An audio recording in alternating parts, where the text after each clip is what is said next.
नमस्कार, आप देख रहे हैं मध्य प्रदेश छत्तीसगढ़ और मैं हूं आपके साथ हैदर जैदी। हमारे खास कार्यक्रम आहट और हड़ताल में कोरोना के सबसे खतरनाक वेरिएंट ओमिक्रॉन ने दुनिया भर की चिंता बढ़ा दी है। दक्षिण अफ्रीका से आने वाली फ्लाइट्स को लेकर दुनिया के कई देशों में प्रतिबंध लगा दिए गए हैं और यात्रियों के लिए तो कई देशों में टेस्टिंग के साथ क्वारंटीन अनिवार्य कर दिया गया है। मुख्यमंत्री शिवराज सिंह ने भी कोरोना के नए वेरिएंट को लेकर बैठक की थी। छत्तीसगढ़ सरकार ने भी कोरोना को लेकर सख्ती बरतने के निर्देश जारी कर दिए हैं। तीसरी लहर की आशंका में केंद्र सरकार के साथ राज्य सरकार भी तैयारियों में जुट गई है, तो वहीं दूसरी तरफ मध्य प्रदेश के कई जिलों में जूनियर डॉक्टरों की हड़ताल शुरू कर दी गई है। दरअसल नीट पीजी की काउंसलिंग न होने से नाराज जूनियर डॉक्टरों ने सरकार के खिलाफ प्रदर्शन शुरू कर दिया है, जिसकी वजह से ओपीडी रूटीन का काम ठप पड़ गया है और मरीज भटकने के लिए मजबूर हैं। तीसरी लहर की आशंका के बीच सरकार लोगों से सावधानी बरतने की अपील कर रही है। अधिकारियों और स्वास्थ्य विभाग को अस्पतालों में संसाधनों, दवाइयों और मेडिकल सुविधाओं को बढ़ाने और दुरुस्त करने का निर्देश दे दिया गया है। कोरोना के बढ़ते खतरे को देखते हुए जूनियर डॉक्टरों का हड़ताल करना कितना जायज है? एक तो वैसे ही अस्पतालों में डॉक्टरों की कमी है, दूसरा कोरोना के तीसरे लहर का खतरा भी सर पर मंडरा रहा है। अगर समय रहते जूनियर डॉक्टरों की समस्या का समाधान नहीं किया गया तो इसका खामियाजा जनता को भुगतना पड़ेगा। तो आज हम कोरोना के तीसरे लहर की आशंका के बीच जूनियर डॉक्टरों की हड़ताल को लेकर चर्चा करेंगे, जिसमें हमारे साथ एक खास पैनल हमारे खास मेहमानों का जुड़ेगा। और लेकिन सबसे पहले आपको ले चलते हैं इंडिया न्यूज के संवाददाता अमित चौरसिया जूनियर डॉक्टरों की हड़ताल को लेकर क्या कुछ जानकारी दे रहे हैं, आइए सुनते हैं। नीट और पीजी की काउंसलिंग में देरी को लेकर जिस तरीके से देश में जूनियर डॉक्टर की हड़ताल जारी है, उसका असर छत्तीसगढ़ में भी देखने मिल रहा है। इस समय यहाँ पर 400 डॉक्टर जो जूनियर डॉक्टर है जुड़ा हड़ताल पर है, जिससे न केवल मेकाहारा, डीकेएस अस्पताल, सभी जगह की जो सुविधाएं हैं मरीजों को काफ़ी परेशानियों का सामना करना पड़ रहा है। पूरी तरीके से काम ठप है, क्योंकि काफ़ी सुविधाएं जूनियर डॉक्टरों के हवाले होती है, जिसकी वजह से यहाँ पर सारी व्यवस्थाएं ठप नजर आई। हम बात करेंगे इनकी मांगों को लेकर कि आखिर क्या मामला है, किस तरीके से ये अपनी मांगों को लेकर यहाँ पर आप लोगों की क्या हमारी मुख्य मांगे यही है कि जो काउंसलिंग की प्रक्रिया 1.5 साल हो गए हैं, अभी तक पूरी नहीं हो पाई है। जो बैच मई में आ जाना चाहिए था, अभी तक उसकी काउंसलिंग भी शुरू नहीं हो पाई है। काउंसलिंग की तारीख आने के बाद फिर कुछ सरकार के नए नियमों की वजह से कोर्ट में केस चला गया और फिर तारीख ही मिल रही है। इसलिए यहाँ पे बहुत ज़्यादा वर्कलोड, और सिर्फ यहाँ नहीं पूरे देश भर के हर मेडिकल कॉलेज का यही हाल है। तो इसलिए देश भर के सारे मेडिकल कॉलेज के जो स्टूडेंट्स हैं, सारे जूनियर डॉक्टर स्ट्राइक पे गए हैं, क्योंकि हमारे अनेक विनती करने के बाद भी हमने बहुत लेटर दिया, काली पट्टी बांध के कार्य किया, बट उससे भी कोई फर्क नहीं पड़ा। तो अब हमें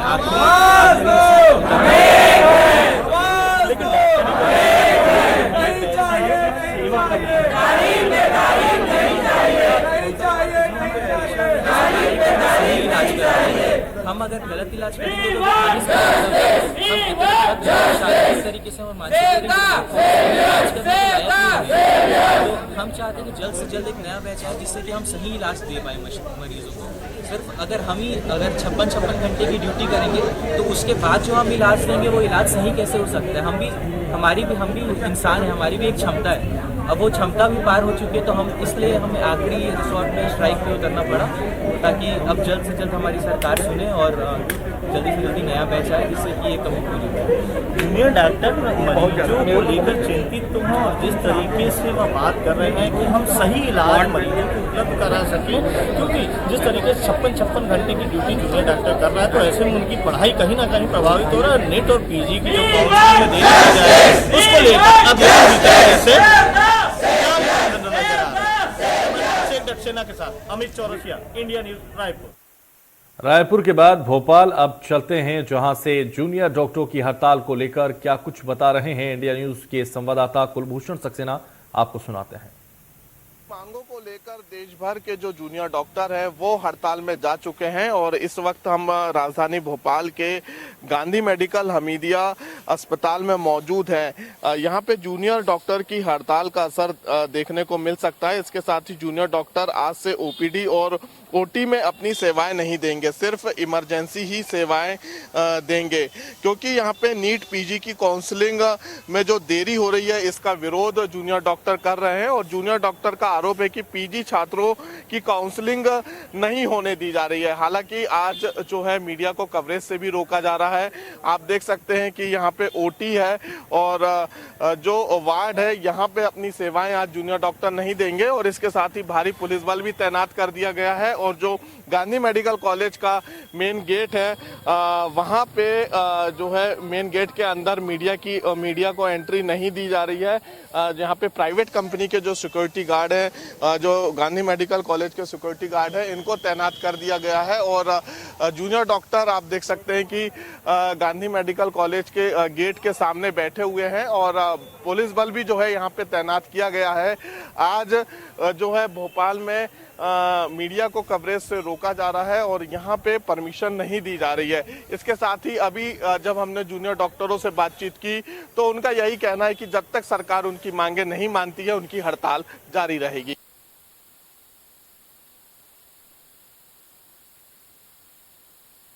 जबलपुर से इंडिया न्यूज के संवाददाता राजेश विश्वकर्मा जूनियर डॉक्टरों की हड़ताल को लेकर क्या जानकारी दे रहे हैं, आइए वो भी सुनते हैं।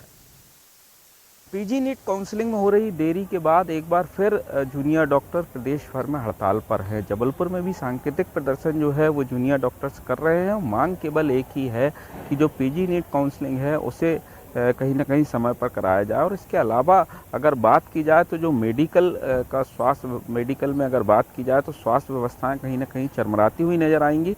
और अगर बात की जाए जनरल ओपीडी, इस दौरान बहिष्कार जो है वो जूनियर डॉक्टर्स के द्वारा किया जा रहा है। लेकिन जो इमरजेंसी सेवाएं हैं वो यथावत रहेंगी। दोपहर 2 बजे तक आज सांकेतिक प्रदर्शन है और इसके बाद अगर मांगे नहीं मानी जाती तो एक बार फिर कहीं ना कहीं जूनियर डॉक्टर्स जो है वो हड़ताल का रुख अख्तियार कर सकते हैं। कैमरामैन बीरेन के साथ राजेश कुमार विश्वकर्मा, इंडिया न्यूज, जबलपुर। लगाते हुए नारे।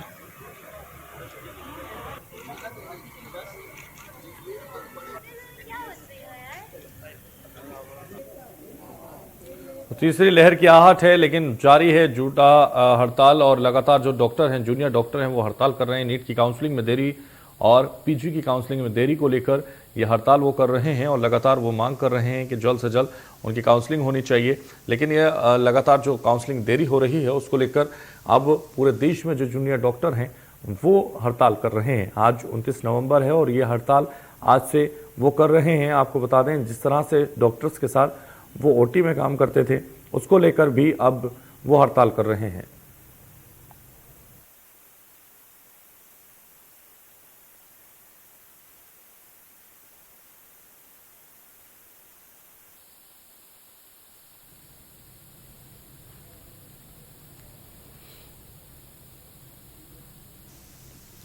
तो आहट और हड़ताल में आज हमारे साथ कुछ खास मेहमान जुड़ रहे हैं, खास पैनल जुड़ रहा है, उनसे आपको परिचय करा देते हैं जल्दी से। डॉक्टर प्रेम चौधरी हैं, जूनियर डॉक्टर हैं।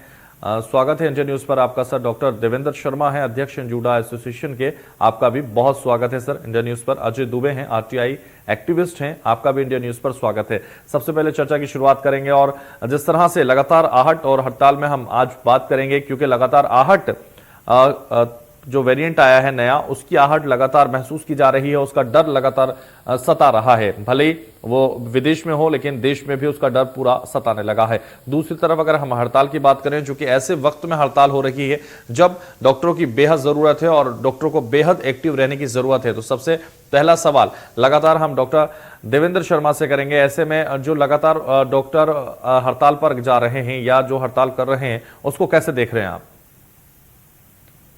क्योंकि मैं आपको बताता हूँ कि जूडा के द्वारा अभी से रूटीन सर्विसेज को बंद किया गया है। सारी इमरजेंसी सेवाएं सुचारू रूप से चल रही हैं, चाहे आईसीयू हो, चाहे ट्रॉमा सेंटर हो, चाहे गायनिक डिपार्टमेंट हो, सारे डिपार्टमेंट में चल रहा है। और आपको ज्ञात हो कि जो हड़ताल का मुद्दा है वो थोड़ा जायज है। जायज इसलिए क्योंकि फर्स्ट वीक और जैन में एग्जाम होता है नीट पीजी का, जिसकी वजह से क्या होता है कि मई तक या अप्रैल तक सारे जूनियर डॉक्टर्स जो होते हैं ना, एक बैच पूरा आ जाता है। मतलब आप मानिए कम से कम हर मेडिकल कॉलेज में 1/3 डॉक्टरों की आज की डेट में कमी है। जहाँ पर 100 डॉक्टर काम कर रहे थे वहाँ आज की डेट में 400 डॉक्टर काम कर रहे हैं। काम का बोझ लगातार बढ़ रहा है। और क्योंकि सुप्रीम कोर्ट ने जो मई में जो काउंसलिंग होनी थी उसको कोरोना की वजह से डिले हुआ था। इसमें सितंबर में एग्जाम हुआ।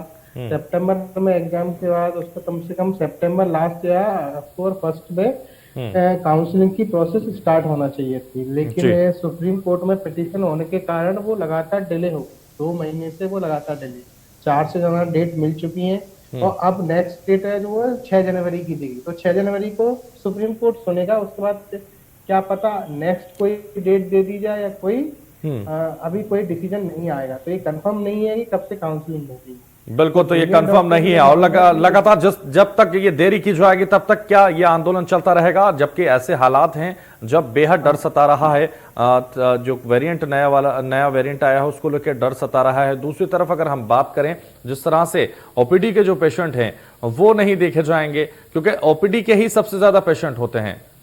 डॉक्टर देवेंद्र, तो ये सारी चीजें अभी तो ओपीडी फिलहाल बंद कर दी गई है। हमारी मांग ये है, गवर्नमेंट के लिए कोई बहुत बड़ी बात नहीं है, गवर्नमेंट इस चीज को या तो फास्ट ट्रैक कोर्ट के थ्रू चलाए जल्दी से जल्दी, या फिर क्योंकि एक अर्जेंट मुद्दा है। सुप्रीम कोर्ट ने जैसे कि 1.5 महीने की तारीख आगे बढ़ा दी, वो बढ़ाना जरूरी नहीं है, क्योंकि इसको फास्ट ट्रैक के थ्रू हर डे इसकी सुनवाई हो सकती है। अगर नहीं हो पा रही है तो सुप्रीम कोर्ट को इसका हल निकालते हुए ये बोलना चाहिए, जैसे सुचारू रूप से काउंसलिंग पिछली साल हुई थी उन्हीं नियमों को लेके इस साल सुचारू रूप से काउंसलिंग की जाए, क्योंकि 1 साल ऑलरेडी बैच लैप्स हो गया है। जूनियर डॉक्टर्स को कमी हो रही, कहीं ना कहीं जूनियर डॉक्टर्स की कमी मरीजों के इलाज के ऊपर प्रभावी होती है। डॉक्टर देवेंद्र आप बने रहिए। डॉक्टर देवेंद्र हमारे साथ इस वक्त एक बड़ी खबर आ रही है, पैनल में वापस लौटेंगे, लेकिन उससे पहले अपने दर्शकों को बड़ी खबर बता देते हैं। इस वक्त की बड़ी खबर आपको बता देते हैं। दोनों सदनों से कृषि वापसी बिल पास हुआ। इस वक्त ये बड़ी खबर, कृषि मंत्री नरेंद्र सिंह तोमर ने पेश किया था बिल और दोनों ही सदनों से कृषि वापसी बिल पास हो चुका है। कृषि मंत्री नरेंद्र सिंह तोमर ने पेश किया था बिल, दोनों सदनों से कृषि बिल वापस पास हो चुका है।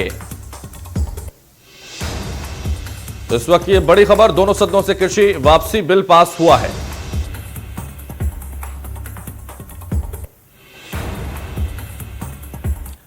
तो वापस पैनल में चढ़ते हैं और शुरुआत करते हैं चर्चा की। एक बार फिर से डॉक्टर देवेंद्र, लगातार आप बता रहे थे जिस तरह से जो बाकी सेवाएं हैं वो चलती रहेंगी, जो इमरजेंसी सेवाएं हैं वो चलती रहेंगी। जूनियर डॉक्टर प्रेम चौधरी भी हमारे साथ हैं, क्योंकि जूनियर डॉक्टर ही हड़ताल कर रहे हैं, तो इसलिए लगातार हम डॉक्टर जूनियर जो हमारे साथ इस वक्त मौजूद हैं, प्रेम चौधरी, उनसे जान लेते हैं। डॉक्टर प्रेम चौधरी, जिस तरीके से आप हड़ताल कर रहे हैं, हड़ताल के दौरान काफी समस्याएं लगातार जो पेशेंट हैं उनको आने वाली हैं, उनके लिए क्या सोचते हैं आप, और जो आपकी मांग है वो किस तरह से रखते हैं आप? अपने माइक को अनम्यूट करके बताएं सर। गवर्नमेंट को सबसे पहले हेल्थ जैसे सेंसिटिव मैटर पे ध्यान देने की जरूरत है। हमारा ये कहना है कि गवर्नमेंट को, डॉक्टर्स को ये हड़ताल पे जाने की जरूरत ही क्यों पड़े जी। हेल्थ इतना सेंसिटिव मैटर है, गवर्नमेंट तब तक जगती नहीं है तब तक कि उनके गले की फांस ना बन जाए। अभी हड़ताल पे आए तब गवर्नमेंट का ध्यान जा रहा है, उनको दिख नहीं रहा है कि पिछले 1 साल से हम हाफ कैपेसिटी के साथ डॉक्टर्स काम कर रहे हैं और हमने 2 कोविड वेव का सामना किया है बड़ी सफलता पूर्वक।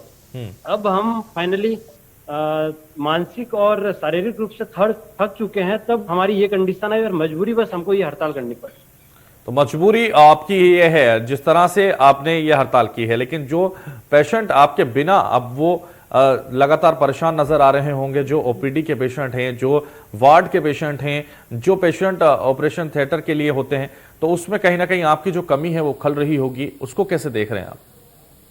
जब डॉक्टर खुद मानसिक और शारीरिक रूप से बीमार हो चुका है तो वो एक बीमार डॉक्टर खुद बीमार मरीजों का इलाज कैसे कर पाएगा? एक ह्यूमन की कैपेसिटी होती है काम करने की, वो 56 घंटे हमें कंटिन्यू काम करना होता है, ये आधे बैच की कमी के कारण।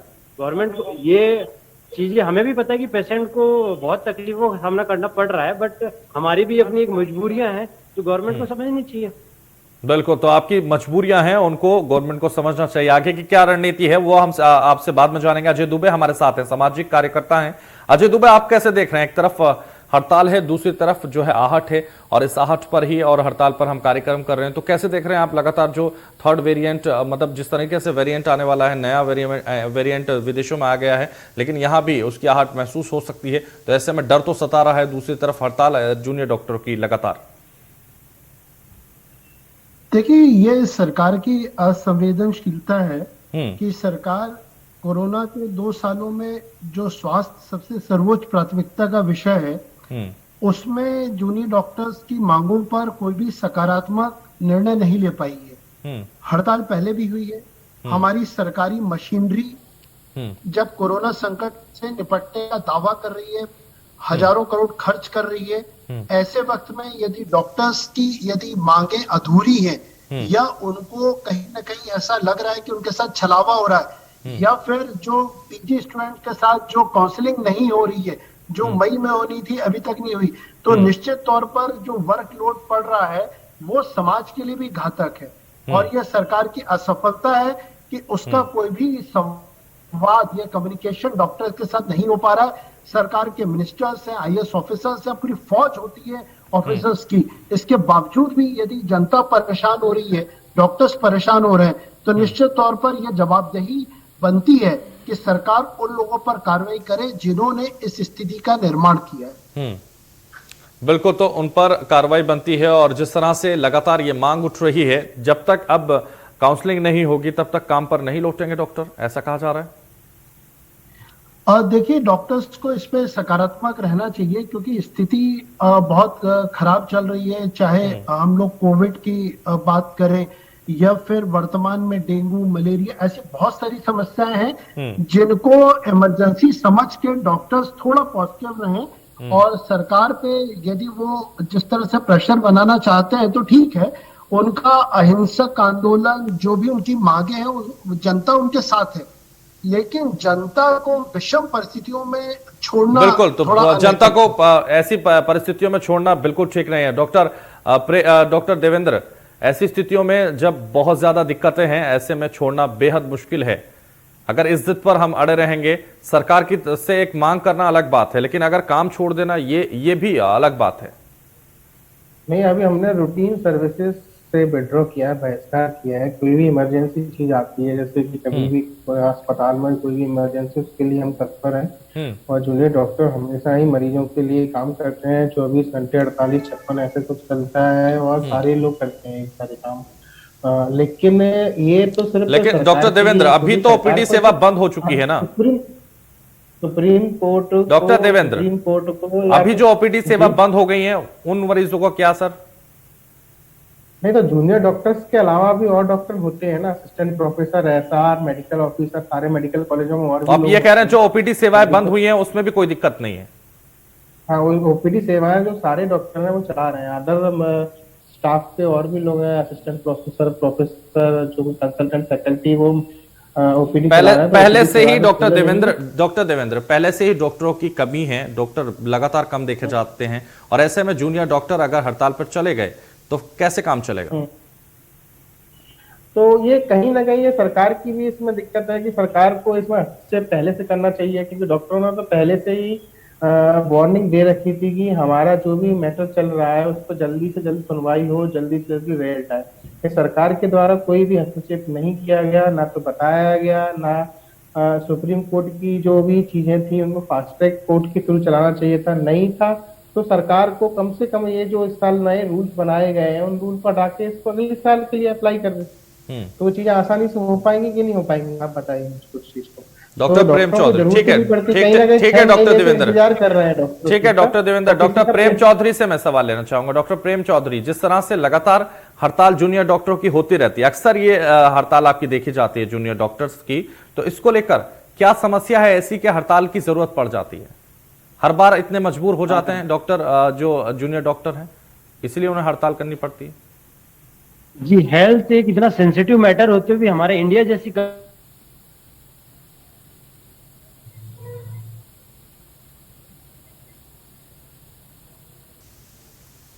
दे रहे थे, बट गवर्नमेंट हमको नॉर्मल जो संसाधन है वो भी उपलब्ध करवाना चाहिए, वो तक नहीं करवा पा रही थी। तो कहीं ना कहीं गवर्नमेंट की फेल्योर का सबसे बड़ा एग्जांपल हेल्थ फील्ड में देखा जा सकता हर बात पर आपको हड़ताल करनी पड़ती है, ऐसी क्यों मजबूरी आ जाती है? हर बात पर, हर एक बात पर कई बार जूनियर डॉक्टरों की हड़ताल लगातार होती रहती है, उसको लेकर क्या हड़ताल ही एक हल है उसका?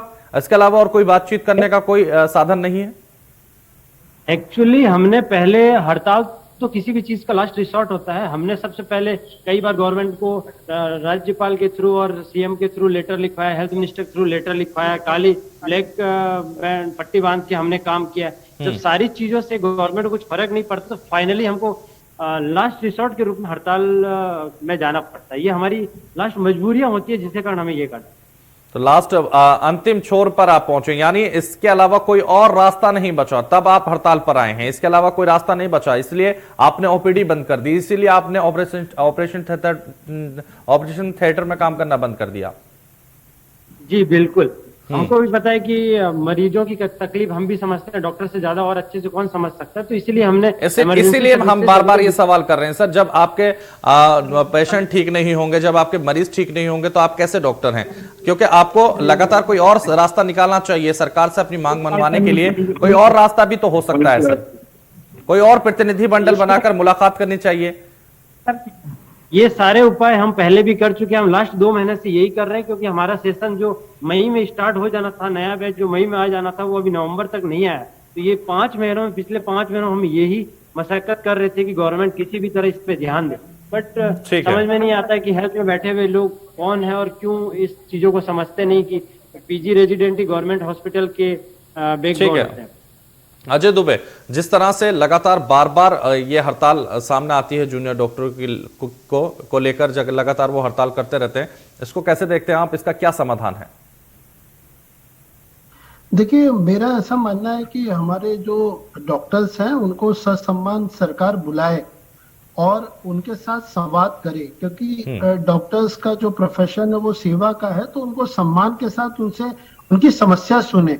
हमारी सरकार की जो मशीनरी है काफी बड़ी है, ऐसा नहीं है कि आज के डिजिटल वर्ल्ड में हम लोग उनसे कम्युनिकेशन नहीं कर सकते। अरे प्रिंसिपल सेक्रेटरी है, हमारे यहाँ डिप्टी सेक्रेटरी, पूरी फौज है, डॉक्टर्स को फोन लगा। अभी मैं इंडिया न्यूज के इस प्रोग्राम के माध्यम से भी सरकार से अपील करूंगा कि वो नीचे उतरे, अपना कोई अहंकार हो तो उसको भी ड्रॉप करे, डॉक्टर से बात करे, डॉक्टर्स के पास बिल्कुल डॉक्टर से बातचीत करनी जरूरी है सरकार को। चलिए, आप सब लोग हमारे साथ इस चर्चा में जुड़े, बहुत शुक्रिया आप सभी का। और इसी बीच एक बड़ी खबर आ रही है, रुक करते हैं इस वक्त की बड़ी खबर का। आपको बताते हैं इस वक्त एक बड़ी खबर आ रही है। जी हाँ, राज्यसभा सांसद विवेक तन्खा का बयान आया है, और विवेक तन्खा का बयान एक ट्वीट के जरिए आया है। हवाई सेवा और किराए को लेकर यह ट्वीट किया गया है उनकी तरफ से। जंतर मंतर पर सांकेतिक धरना, हवाई सेवा में कमी, किराए को लेकर देंगे धरना, जंतर मंतर पर सांकेतिक धरना देंगे। विवेक तन्खा ने ट्वीट के जरिए ये कहा है। 15 सदस्यीय संघर्ष समिति दिल्ली में है, और ये बड़ा बयान इस वक्त राज्यसभा सांसद विवेक तन्खा का आया है। विवेक तन्खा ने ट्वीट के जरिए कहा है, हवाई सेवा और किराए को लेकर ये ट्वीट आया है। इस ट्वीट के जरिए उन्होंने कहा है कि जंतर मंतर पर सांकेतिक धरना दिया जाएगा। हवाई सेवा और किराए को लेकर इस ट्वीट के जरिए उन्होंने ये कहा है।